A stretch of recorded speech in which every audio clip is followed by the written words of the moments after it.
One of the biggest advantages of going 3D first when it comes to using it in production purposes is that you have so much flexibility and customizability.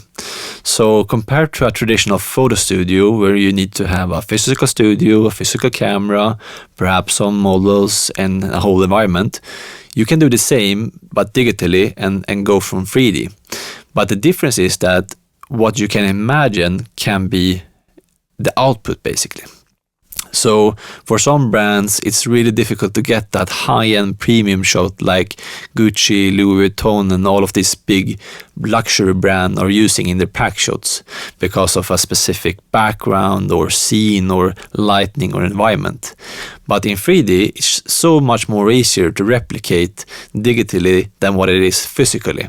And that's how you, by simple tricks, can make a brand look like a $100 billion brand, even though they might not be, basically.